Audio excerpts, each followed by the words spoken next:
Hi all, Bill Greenberg with PhoneScholar.com. Today is Monday, February 28, 2011, the end of the month. Tomorrow starts a new month, so good things happening.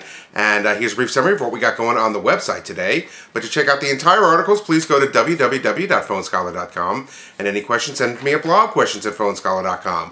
Or, as many of you do, please reply on the YouTube account. Get a lot of comments that way and have a lot of fun answering them. So here we go. Verizon iPhone4, mind the gap, the Consumer Reports tests say. And for those of you who have already bought the Verizon iPhone, I am sorry to say that it appears the death grip issue is happening with that one also. Basically, the Consumer Reports, there's a video from Consumer Reports showing exactly how and why it's working the same way. And basically, if you have your hand around it and cover the bottom band, then you're going to start losing signal. If you can remember not to cover that bottom band, but we recommend, or they recommend, putting on the bumper or a case instead. Now, is Apple still giving away these for free? According to them, they never took off if you request to get one for free. So if you have a Verizon iPhone and this is a problem, I would request from Apple to get a free bumper and see what they send to you. They did also test, Consumer Reports tested 5 other phones, the Fascinate, the Droid 2, the Incredible, the Ally, and the Droid X, and none of those had any problems with that. They said it had superb marks in everything else, just like the AT&T iPhone, but they will not put it on the recommended list because of this. Of course, if you throw a bumper or case on there, then the whole problem goes away. So just so you know, that's what's going on. There's a video to show that. Next, infected Android app runs up big texting bills. And this is getting kind of scary. There's an app called Steamy Windows. The Chinese hackers got a hold of it, put their own backdoor Trojan horse on it, and then resend it out to the Android market. And if you get it, and if you happen to get that one, it can install other apps, affect the phone's browser bookmarks, navigate to websites on its own, and send text messages to premium numbers, all without the user's knowledge. And it's actually even getting sophisticated, and that's where the hackers get paid. They get paid a commission when the phone sends a text message to these premium numbers. It also sets up the Trojan horse, the application that they put on there. It monitors the incoming texts and will not send alerts to the user that they're going over their text quota. So again, it runs up their bills, which is really, really scary. Now your question is, well, how do I know what apps are fake and what's not? First of all, they say that the fake apps will normally ask for more permissions. So if you're going after permission to permission, stop downloading right then and there, cut it out, go back to the Android market, see if there's a legitimate one, contact somebody, find out what's going on.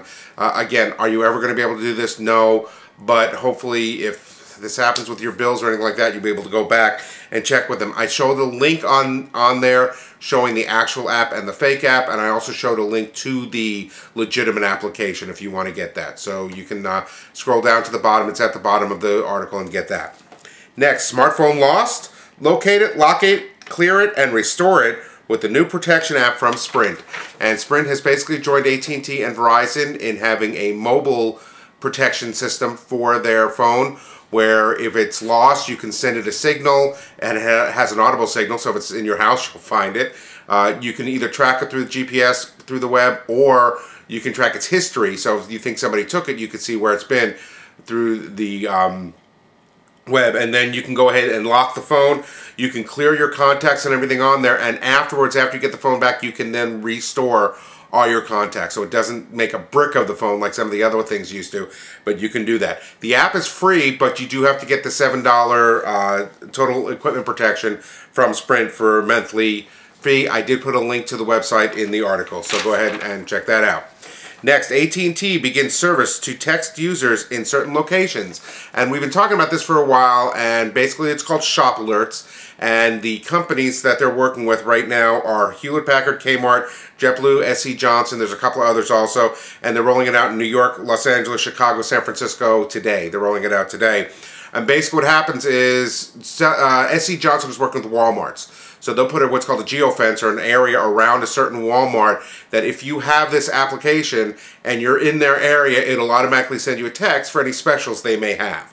JetBlue's working with this, where if you check in with the app through their total rewards, once you hit the airport, if you check in with the app, you'll get reward points. So things like that. Kmart puts again a geofence around there, and when you get close enough, they'll send you a text message of specials and deals that are like that. So it's free for you to do. It sends you specials unless you don't have texting. If you don't have a texting plan, then you have to pay for the text. But it's not a bad idea. It's been working in Europe for a while now, and I think you'll see this rolled out more and more. Under categories, Verizon looking to root your Motorola Xoom. Wait until it gets the 4G upgrade. And they are saying without a doubt, if you're one of these people that are really on top of everything and you've rooted your Xoom right away, get rid of it, because when you go to do the 4G upgrade and send it back to Motorola, they will not do the upgrade if it's rooted. So make sure to wait until you get that back, which, just to let you know, they're saying 6 business days, which now means it could be 2 weeks to get it back. Just to let you know, it's not 6 days, it's 6 business days. But do not root your Xoom, otherwise you will not be able to get the 4G upgrade, which is one of the reasons why you're paying all that money for it to begin with. So that's up to you. And lastly, AT&T brings Kindle to the retail store. And this is a no-brainer. Starting on March 6th, AT&T is going to be selling Kindle. Same price you can get on Amazon, $189, but AT&T is their 3G carrier, so it's kind of a no-brainer that they're going to be carrying it in the stores. That's all I got for today. I hope you have a great rest of the Monday. I will talk to you next month, which will be tomorrow. See you later. Bye.